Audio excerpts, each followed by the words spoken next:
Selamat pagi. Silakan. Ya, oke. Selamat pagi, Atma Namaste semuanya. Pagi, Atma Namaste. Pagi, Pak Indra, Atma Namaste. Pak Indra, Atma Namaste. Pagi, Pak Indra, Atma Namaste. Ya, selamat Natal, selamat menjelang tahun baru. Menjelang tahun baru. Mohon maaf lahir dan batin. Mohon maaf lahir dan batin, Pak Indra. Ya, pagi ini kita bicara tentang blessing in disguise. Mungkin Buati paham nih artinya. Berkat yang terselubung. Wah. Sebenarnya sih ini cerita tentang tahun ini. Ya, saya ingin sharing sama teman-teman semua. Bagaimana saya menghadapi tahun ini, tahun 2020, dengan segala dinamikanya. Ya, mungkin bisa diambil hikmahnya, kalau tidak bisa diambil hikmahnya, bisa di-skip, nonton yang lain gitu ya. Tapi kalau bisa diambil hikmahnya, mungkin ada kemiripan, mungkin ada hal-hal yang bisa menjadi inspirasi. Nah, mungkin bisa diambil yang bagusnya aja, yang jeleknya jangan. Jadi, saya selalu tertarik dengan kata-kata ini, blessing in disguise. Dalam setiap peristiwa yang kita tidak inginkan, yang kita tidak harapkan, pasti ada sesuatu yang berkat terselubung yang akan kita dapatkan hikmahnya di kemudian hari. Mungkin seringkali saya cerita tentang bagaimana saya menghadapi setiap cobaan, setiap peristiwa, kayaknya mudah gitu ya. Wah, rasa meditasi mudah lah di semua dihadapi. Sebenarnya enggak. Jadi kata-kata ini pertama kali saya dapat dari kakak saya. Saya nggak paham artinya.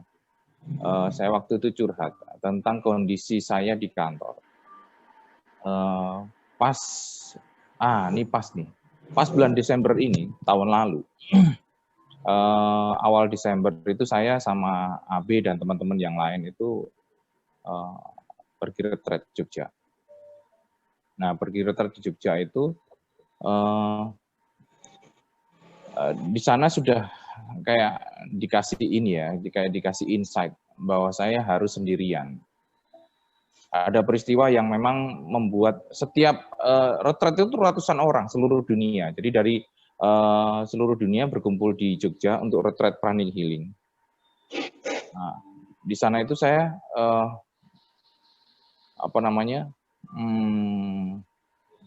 karena saya tidak mengenal banyak orang. Saya baru pertama kali itu ikut retret, otomatis saya cuma syaratnya satu, kalau enggak si Chris, AB yang ikut, kalau enggak salah satu dari dua itu enggak ikut, saya enggak ikut. Akhirnya AB ikut, Chris enggak jadi ikut. Akhirnya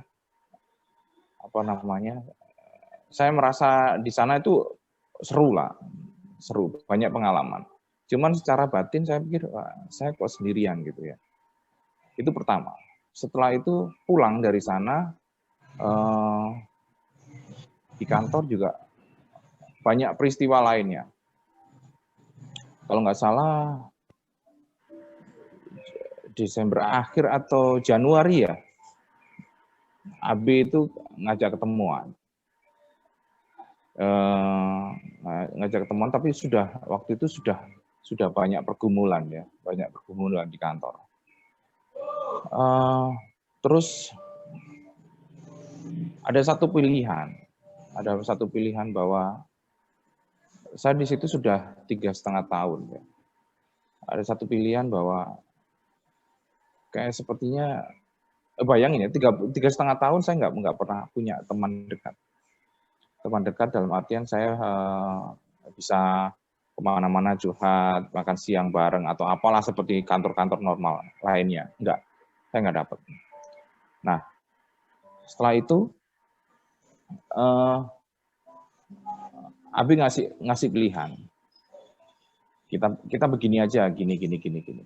Oke, setelah pilihan itu saya renungkan, saya sih pikir ya sulit kalau maunya keluar dari kantor. Tetapi malah bukan keluar dari kantor yang membuat saya terpuruk waktu itu. Tapi ternyata tekanan dari lingkungan, dari atasan, dari pimpinan perusahaan itu luar biasa. Sampai akhirnya apa yang saya harapkan ternyata berbeda. Nah, dari performa 2019 ternyata tidak dinilai dengan baik. Akhirnya menjadi masalah tersendiri. Lalu ada peristiwa yang membuat saya stres. Akhirnya waktu itu saya harus periksa ke rumah sakit mitra, ya mitra keluarga di Depok. Nah, kita tahu bahwa kasus COVID pertama kali di Indonesia itu muncul di rumah sakit mitra keluarga Depok. Saya 1 hari sebelumnya itu periksa ke sana.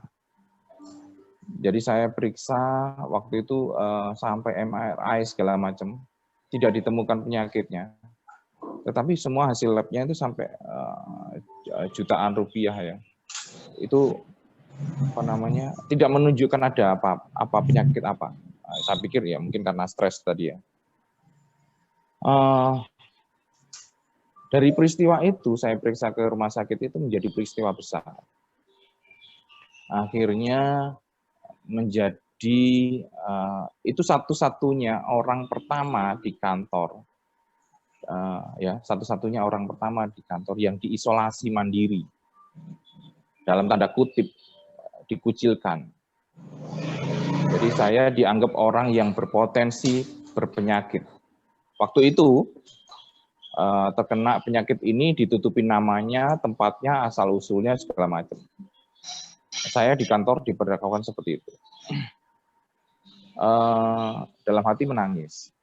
Saya tidak diberi pekerjaan, tetapi tetap harus bekerja, masuk kantor seperti biasa, dan semua koordinasi pekerjaan dari bawahan saya langsung semuanya ada di ini, semua ada di depan mata saya di WA grup itu, dan saya tidak punya kendali apapun.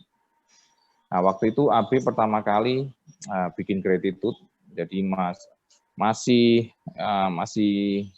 ada hiburan lah ya, jam 8 di kantor kita masih gratitude bareng, masih ya ngobrol-ngobrol santai. Sama seperti sekarang, gratitude-nya itu sekedar curhat, meditasi bareng, ya pengisi waktu luang lah buat saya. Tetapi peristiwa itu saya ngobrol sama kakak saya waktu itu. Kata-kata ini yang menjadi penguat di kemudian hari. Jadi ini adalah blessing in disguise. Ini adalah berkat terselubung. Kita tidak tahu apa yang Tuhan bikin dengan peristiwa ini. Saya ditaruh di satu ruangan kecil, punya general manager waktu itu, tapi karena GM-nya tidak ada, saya ditaruh di situ secara eksklusif, tanda kutip, sebagai penjara saya, supaya tidak betah bekerja di kantor. Dan saya boleh masuk kerja ataupun tidak masuk kerja.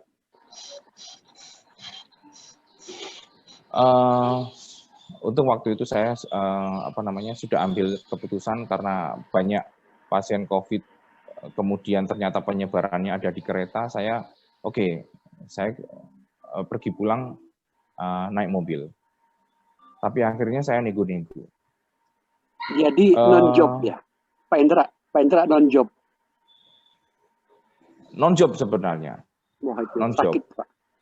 Sakit. Saya Ya, pernah ditambangkan. untuk ya, jadi untuk orang-orang tertentu non-job mungkin enak banget. Tapi Saya malah sakit. Makan gaji buta buat gede, saya, cuman nggak ada kerjaan. betul. Itu adalah siksaan tersendiri buat orang-orang seperti kita. Itu seperti hukuman di depan mata bahwa saya tidak dianggap keberadaannya di situ. Nah, itu yang ya teman-teman gratitude waktu itu masih menjadi hiburan buat saya. AB terutama. Saya dengan pergumulan itu, saya nggak tahu. Saya cuma berpikir, oke, mungkin saya diselamatkan oleh Tuhan. Kalau umpamanya saya tidak ditempatkan di situ, bisa jadi saya bisa tertular COVID waktu itu. Terus akhirnya saya kita mengenal WFH, udah mulai mengenal WFH. Jadi saya boleh ngantor 2 hari sekali di penjara itu. 2 hari sekali. Bahkan bisa seminggu 2 kali saja di penjara itu. Tapi waktu itu hampir 1 bulan, akhirnya saya terus terang sama atasan saya. Nggak terasa air mata saya netes. Saya pikir nggak fair kalau saya diperlakukan seperti ini. Kalaupun ada tes, ya waktu itu rapid test saja susah ya. Kalaupun ada tes, saya siap dites. Jadi sebenarnya apa yang menjadi keputusan perusahaan itu menjadi alasan yang tidak masuk akal. Ya akhirnya dengan segala ini pertimbangan, nah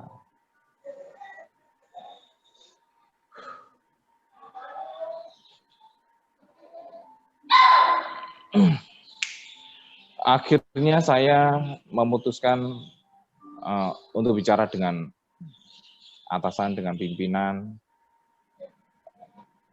Saya keluar dari perusahaan. Keputusan berat karena waktu itu saya tidak tahu bagaimana kelanjutannya. Saya berharap 2 bulan, 3 bulan kemudian dapat pekerjaan. Tapi ternyata setelah WFH, Maret itu semuanya lockdown. Dan keputusan itu menjadi keputusan yang bener nggak ya, gitu ya.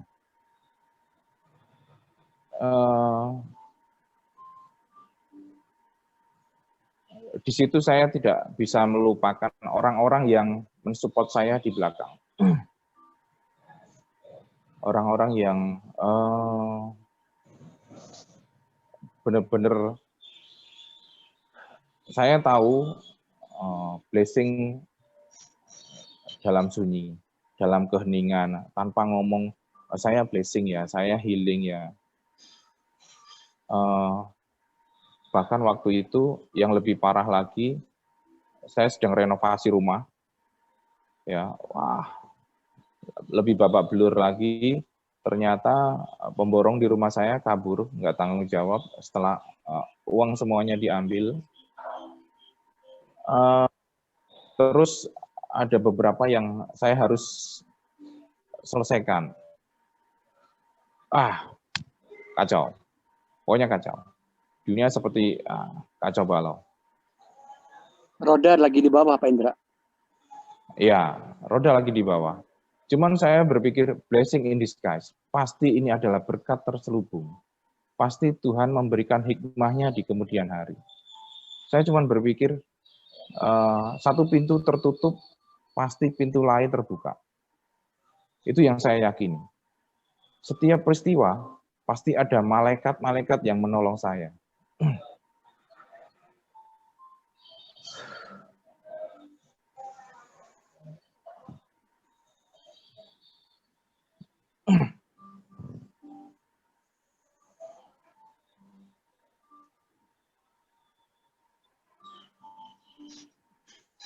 Jadi memang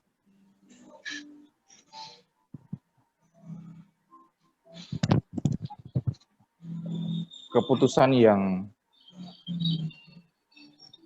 saya buat adalah keputusan yang amat sangat berani, yang boleh dibilang konyol.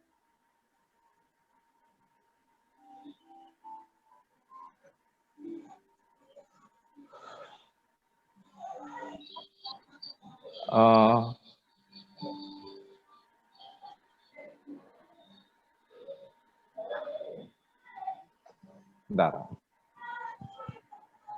Saya kayak flashback itu kayak wah, emosi kayak nggak terbendung.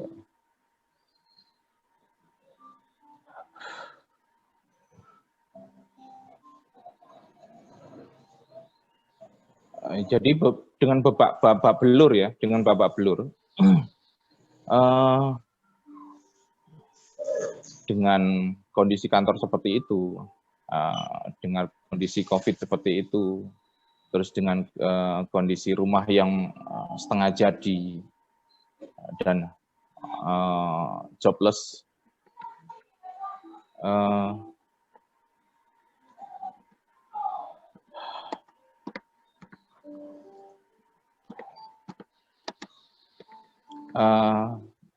AB salah satu orang yang menjadi malaikat saya.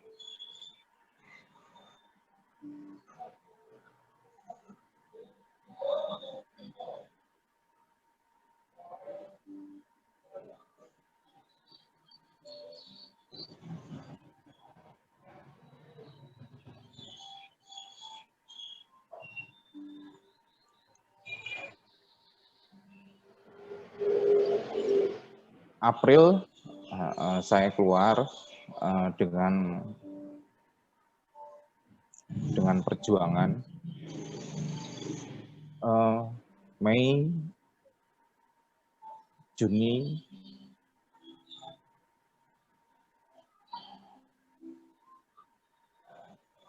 bahkan setelah itu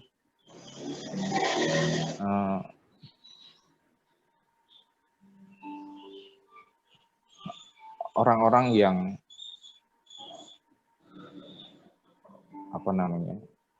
menjadi pendamping, menjadi malaikat-malaikat di tengah kehidupan saya tahun ini, lalu hadir dalam hidup saya.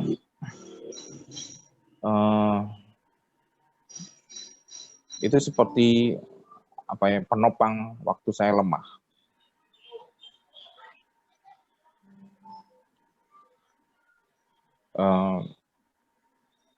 Menjadi hal yang berbeda,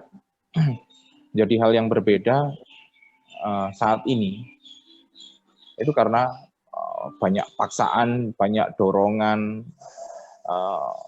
Ya saya harus berubah. Saya seorang introvert. Saya jarang foto selfie, saya jarang mau foto yang ini gitu ya. Jadi setiap momen itu jarang saya ada foto di sana. Saya pasti lebih suka mengambil posisi sebagai tukang foto.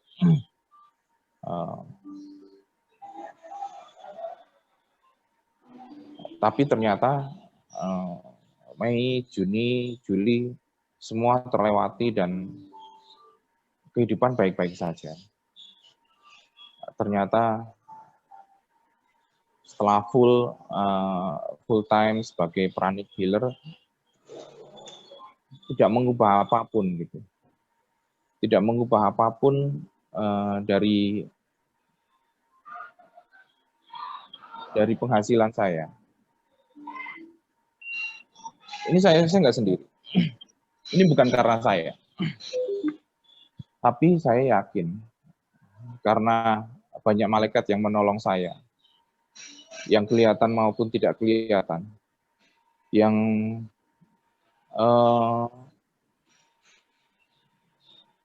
selalu menguatkan bahwa ini adalah berkat terselubung. Ini pasti ada hikmahnya.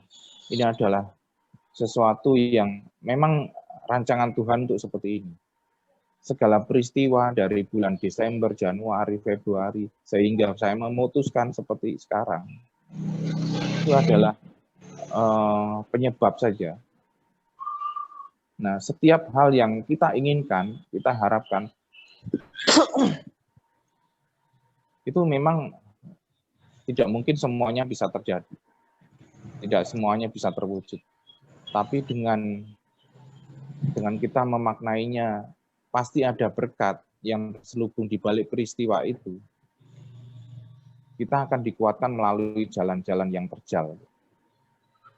Luar biasa. Akhirnya rumah saya dengan tertati-tati, saya bisa selesaikan. Terus meditasi lebih gila waktu itu, bisa 2 kali, 3 kali dalam sehari, pagi, siang, malam, plus waktu itu ada MJK, sekarang ada MPP, jadi bisa 4 kali, itu saking gilanya saya. Sampai saya benar-benar harus bisa rilis semua proses pemurniannya luar biasa.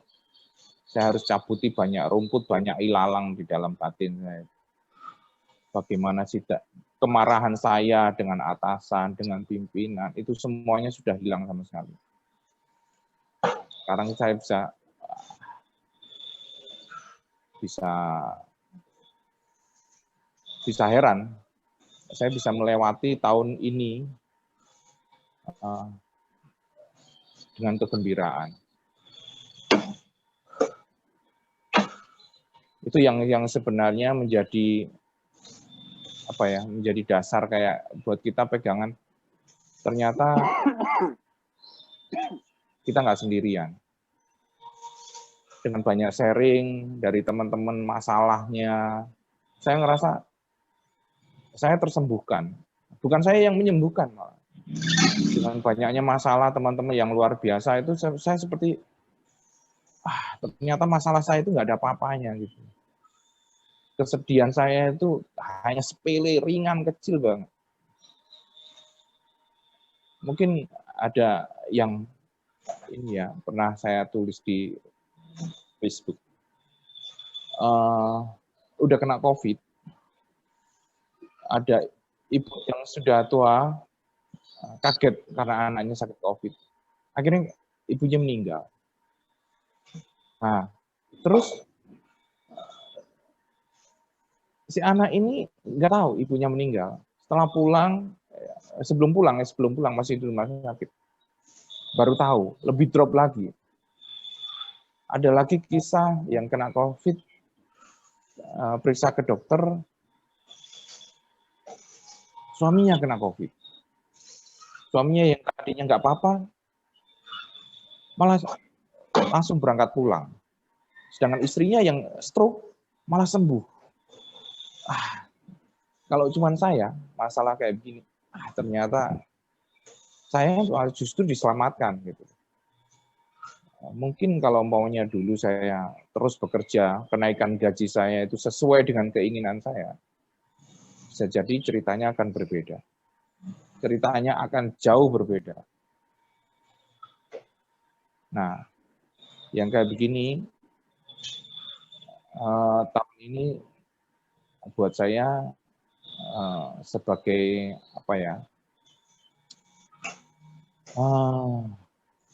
tahun yang luar biasa, titik balik dalam kehidupan saya.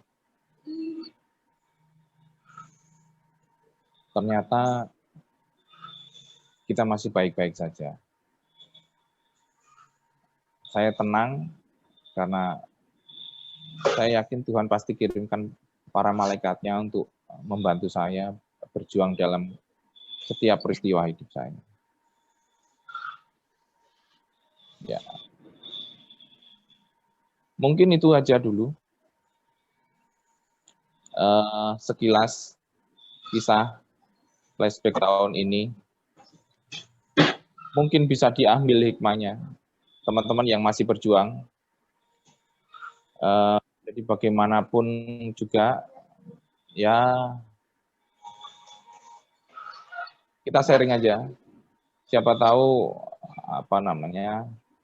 dengan begini kita bisa saling menguatkan menghadapi tahun depan 2022 satu.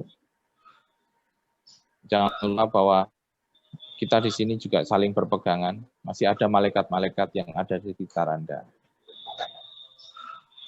Oke, silakan yang mau sharing. Saya boleh, Pak. Silakan, Pak Soleh. Sebenarnya saya lebih parah dari Bapak ya, cuman karena saya itu accounting, jadi masih tahan banting. Bila saya tidak betah di satu tempat, berarti Allah akan menunjukkan saya tempat lain. Makanya ya bisa ya, bisa tidak. Saat saya dapat kerjaan tempat lain, kadang-kadang gajinya lebih kecil tapi lebih nyaman. Nah, gaji kecil lebih nyaman, kadang-kadang ada godaan gaji gede, tapi ternyata lubang buaya setelah masuk. Nah, seperti itu. Saya dulunya udah kerja enak-enak di Hilton jadi waiter sambil kuliah. Terus kerja di Brunei di istana Darul Hana, adiknya raja. Enak-enak kerja sana, something wrong, saya harus terpental di sana. Ya kalau saya nggak terpental, mungkin saya tua-tua di Brunei. Akhirnya saya bisa jadi haji 2 tahun di Mekah. Terus akhirnya saya pulang nikah. Terus akhirnya saya ke Selandia Baru. Terus kerja di sana. Terus akhirnya saya ke Australia. Pulang saya akhirnya tugas di Jepang dan Singapura. Nah kalau saya terus di Brunei, mungkin ya Tuhan bahwa kamu tempatnya bukan di Brunei. Nah, seperti itu. Saya lebih parah dari Pak Indra, cuman saya nggak mungkin cerita. Makasih Pak. Ya, mungkin cerita aja juga membantu, Pak. Dulu atasan saya itu, saya gebrek pakai opener itu di hadapannya. Kamu atau saya yang keluar di blok. Waduh. Minta dipecat ya Pak Soleh. Semua itu. Kok bisa sampai begitu Pak? Benar-benar nggak cocok Pak? Iya nggak cocok. Jadi saya orang pertama di Bripindo British Indonesia itu. Saya merancang accounting pertama kali. Lalu dia tidak menganggap keberadaan saya. Saya sih nggak mau dianggap karena dia itu punya kroni-kroni baru. Akhirnya dia menyempilkan saya. Terus setiap ngasih kerjaan, berapa lama Anda? Ya sebentar Pak, saya kerjakan Pak. Berapa lama? Ya sore ini Pak. Padahal bisa habis zuhur kelar itu loh. Akhirnya setiap mau kerjaan begitu Pak. Pak, ayo kita adu kekuatan yuk, adu cepat yuk. Saya sama Bapak yuk. Kok kamu gitu? Iya. Saya kesel Pak. Setiap Anda ngasih kerjaan, saya selalu kerjakan dengan baik dan Anda ada insting untuk mengusir saya untuk tidak betah. Sekarang kamu atau saya yang mau keluar dari sini. Bos langsung nengahin. Orang mana Pak? Orang mana? Ya maaf ya. Don Bosco Aritonang. Nah, itu namanya begitulah. Oh, iya. Ya, Don Bosco Aritonang. Ketemulah dengan orang Madura kalau begitu. Nah, kamu atau saya yang mau keluar dari sini? Saya sih nggak ada, nothing tulus. Saya masih muda, masih banyak kerjaan tempat lain yang lebih bagus dari sini. Saya banting partner di depan meja dia, ditengahin sama security karena saya mau nendang meja. Nah, kalau saya menekan perlawanan itu, kalau ternyata sudah deadlock. Sama waktu saya ke Brunei dulu itu, di Brunei saya ditekan-tekan oleh teman saya karena dia yang masuk duluan ke istana, saya cuma merantau di sana. Akhirnya dia nekan-nekan kerjaan saya, harus perfect, harus sempurna, harus begini. Akhirnya saya Jun, udah nating dulu saja.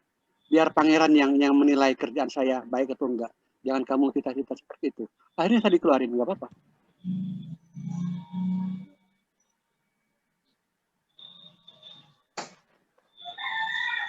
Dulu dia di JDA ya Pak ya? Bapak dulu di JDA, bukan? Bukan Pak. Oke. Sip.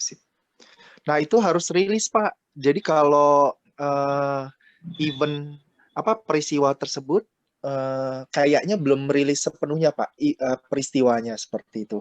Nah itu harus dirilis biar Pak Soleh dapat rezeki lebih lancar kayak gitu Pak. Betul. Ya, karena kalau nggak dirilis tuh sebenarnya meditasi itu memberi energi semuanya.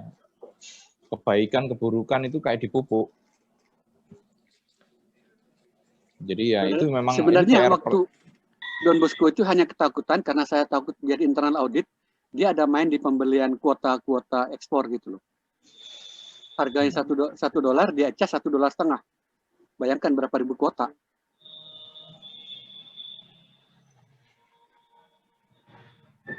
Nah, karena kalau dari mungkin saya salah juga kali ya dalam arti kata kalau dari suara Pak Soleh masih belum rilis juga sih. Ada sebagian Ya, kecilnya masih belum rilis, Pak. bener Di situ. bener kok Abi. Aku terasa Pak Soleh belum rilis. Oh gitu ya. Ya, saya Iya. terasa. Jadi mungkin gini Pak, karena kan itu udah peristiwa lalu. Bapak Iya. biasanya bukan Bapak lah, saya juga kadang-kadang peristiwa lalu saya kubur.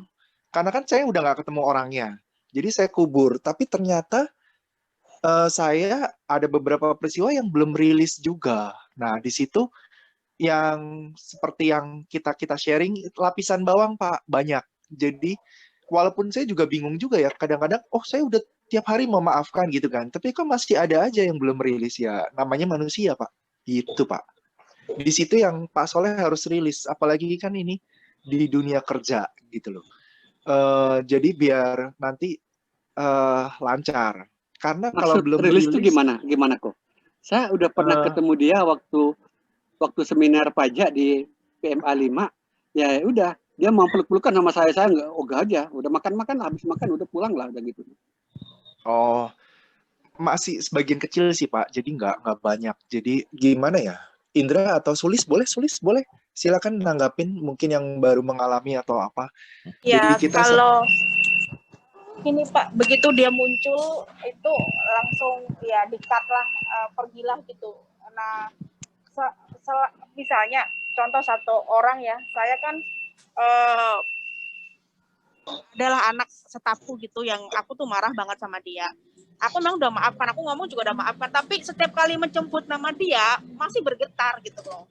Nah itu aku selalu sadar, langsung aku bilang aku maafkan kamu, pergilah, langsung gitu Pak. Nah maksud saya tadi tuh aku dengar Pak Soleh masih kelihatan marah sekali. Nggak apa-apa Pak, begitu muncul ya memang tidak harus hari ini ya, tapi begitu dia muncul langsung kita cut gitu aja Pak. Maksudnya seperti itu sih. Kalau aku seperti itu yang kulakukan ke Abi. kayak kalau misalnya kita dengar namanya tuh kayak ada jantung lebih cepat. Kalau misalnya Betul. secara ini ya. Ya, Nah, itu ya. Yang kayak begitu itu sebenarnya kita tanda sih Pak. Itu tanda kalau umpamanya kita belum selesai. Ya kadarnya kita sendiri yang bisa ngukur ya. Biasanya sih saya ngukurnya 1 sampai 10, skalanya berapa nih. Bahkan mungkin sudah di angka 1 nih. Tapi begitu lama nggak dengar ya, begitu ada peristiwa yang hampir mirip, peristiwa orang lain yang hampir mirip, kita tuh rasanya langsung dada langsung deg-deg. Nah, itu biasanya ini berarti belum selesai. Itu aja sih ukurannya. Jadi memang di awal-awal itu bahkan kalau saya intensinya ke sana terus. Jadi saya meskipun saya punya teknik ya untuk memutus itu, menyelesaikan itu, tetapi kemarahan saya itu kayak muncul secara naluri gitu loh. Nah, itu yang memang apalagi kita ya. Saya yang besar di Pasuruan juga memiliki lingkungan orang-orang Madura. Itu yang boleh dibilang sumbu pendek. Jadi sudah langsung wah, ya sama seperti tadi. Saya dulu pernah PHK orang, dia lebih marah. Saya nggak cuma order ya, dia langsung ngacungin golok gitu ya. Saya juga ngeluarin golok gitu.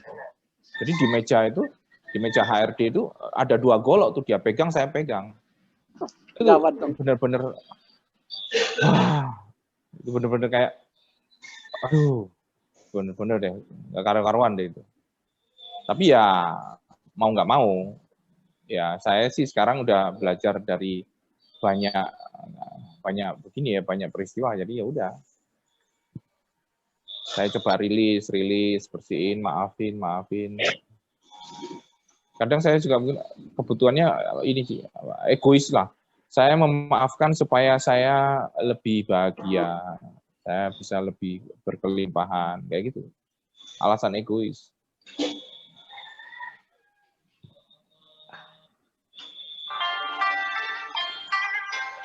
Jadi kadang-kadang secara sadar memang kita bilangnya udah memaafkan. Karena ya kita mau yang baik kan bagi diri kita sendiri secara sadar. Tapi ternyata yang seperti Indra bilang secara instingtif atau mungkin bawah sadar tetap masih ada jantung lebih cepat, terus lebih ini ya sadari aja nggak apa-apa. Kita akui memang kita masih manusia biasa, masih menyimpan. Nah itu akui dulu nggak apa-apa. Terus kemudian ya udah bayangkan lagi peristiwanya, terus bayangkan peristiwanya kan masih mungkin nggak nerima, tapi di situ ambil positifnya, pasti ada pelajaran positif di situ sih. Jadi ya saya juga proses dalam satu peristiwa ya saya masih belum rilis lama banget. Tapi ya udah, kalau kita bisa melewati itu ya nanti lebih tegar lagi lah, lebih bertumbuh lagi di situ Pak. Gitu. Ini menasehati diri sendiri ya Pak saya. Enggak, itu penting kok. Makasih. Iya. Ya, begitulah. Silakan kalau ada yang sharing. Pak Indra, saya mau nanya aja.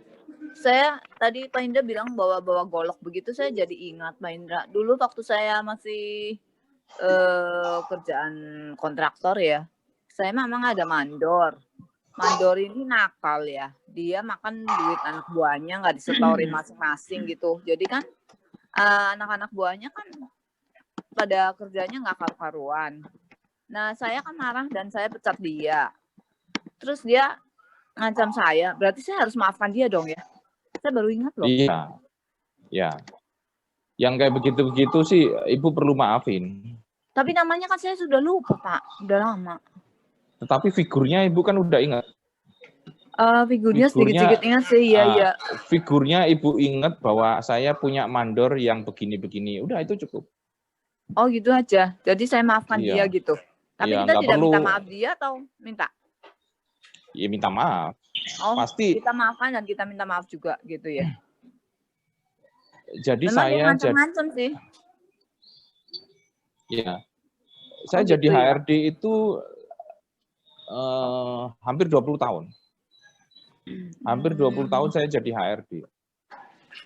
Saya sudah bisa, saya punya pengalaman mem-PHK karyawan itu mulai dari yang halus sampai yang keras.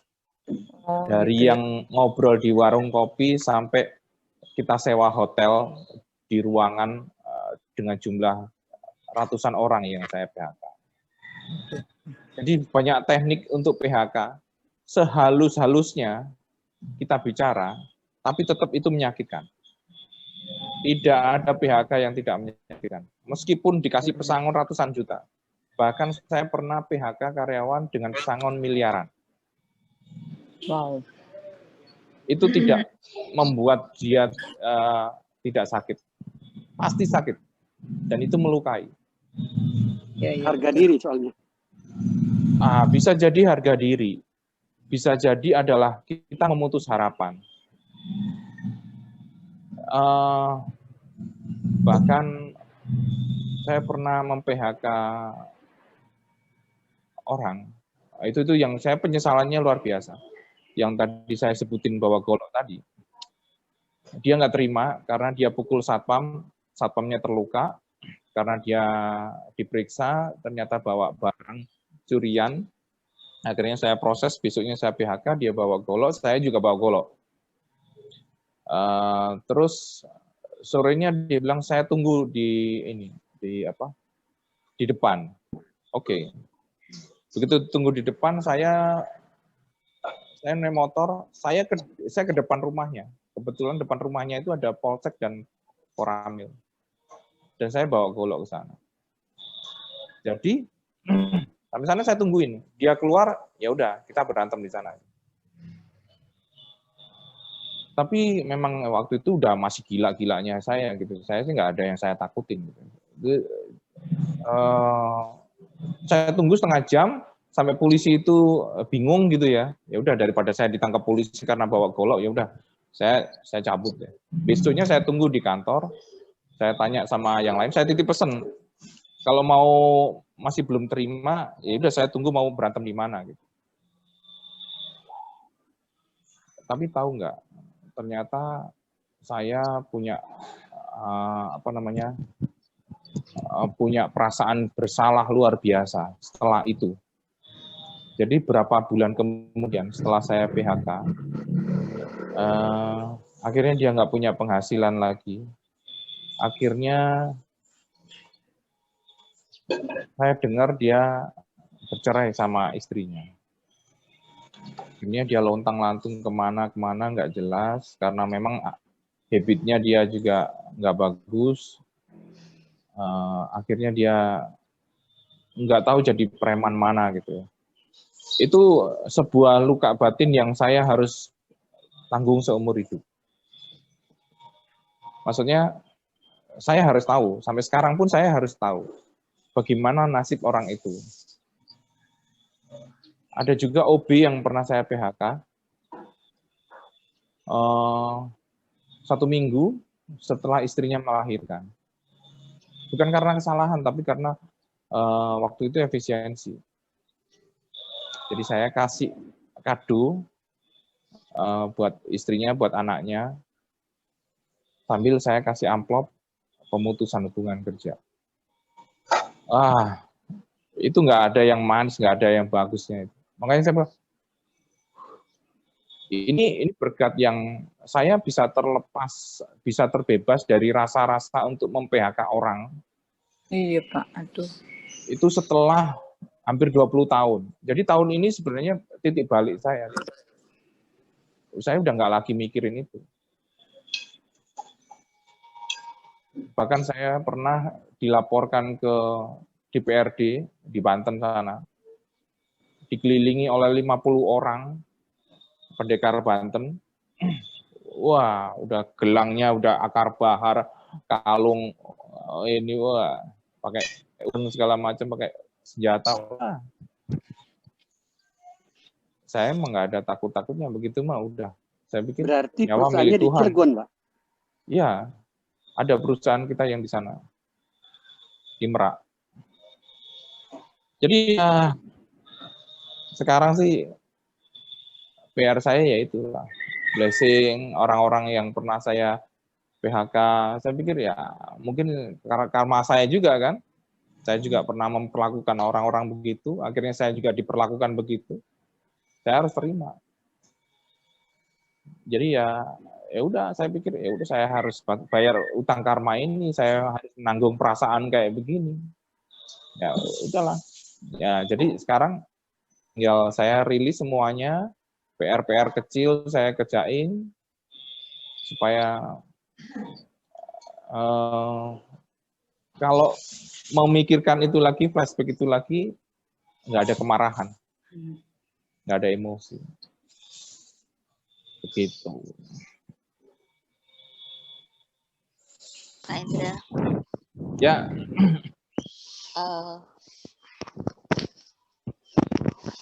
Apa namanya? Kok jadi sedih karena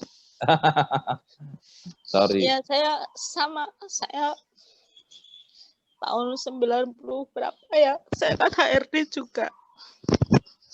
Waktu itu karena penggabungan di pusat, saya satu-satunya yang dari Semarang yang ditarik ke pusat dan harus mau PHK begitu karyawan. Bahkan waktu PGSP itu jumlahnya tuh ratusan Pak. Saya sempat, saya kok sudah lupa itu ya, tadi kok terus dengarnya Pak Indra saya sedih gitu. Apa ya, soalnya waktu itu yang terakhir tuh saya juga nggak mau sama kepala cabang saya nggak mau PHK lagi kok, kalau mau yang kau sendiri deh, jangan saya sudah nggak sanggup mau ngomong apa, karena apa, merasa kok aku kok membunuh hidup orang ya, sama seperti tadi ya, mungkin ketika di PHK dia jadi apa, yang masih muda-muda mungkin saya kasih kesempatan sebelum saya PHK biasanya saya kasih link, coba kamu daftar di sini, di sini, di sini. Tapi yang sudah berkeluarga itu benar-benar baru terpikirkan sekarang ini. Oh iya ya, cerita sedih ini berarti saya belum rilis ya Pak ya? Ya, ini baru selesaikan Bu. Jadi memang 20 tahun lebih saya baru ngeh. ya. Iya Pak, terima kasih. Saya cuma berpikir begitu. Jadi kalau umpamanya saya pasti ini ya nggak mudah. Mem-PHK orang itu nggak mudah. Dan saya itu mengalami sendiri karmanya gitu. Jadi akhirnya saya diperlakukan seperti ini. Meskipun saya nggak pernah memperlakukan orang seperti yang orang perlakukan saya, atasan saya kemarin tuh nggak pernah. Jadi saya nggak pernah mengucilkan karyawan supaya dia PHK. Enggak, saya sih langsung to the point. Beda tipis antara maling dan menyelamatkan barang milik perusahaan. Jadi ya udah, kamu maling itu aja udah.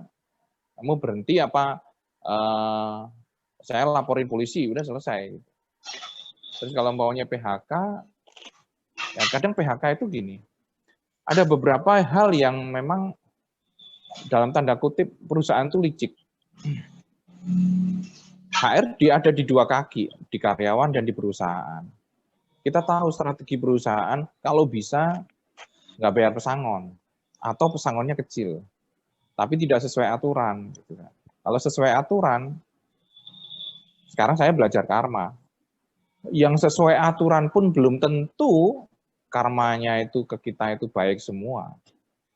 Apalagi yang nggak sesuai aturan gitu. Nah, sebisa mungkin saya ngobrol. Kalau bisa dia terima, kalau nggak bisa ya udah mau urusan kemana gitu. Kalau cuma urusan ke Disnaker, ke PHI ya, itu masih duniawi. Atasan saya pernah disantet, jadi jantungnya itu sampai ngedrop, dia sampai ini yang urusan di Banten itu. Saya waktu itu akhirnya saya proteksi diri, tapi mungkin masih jebol juga ya.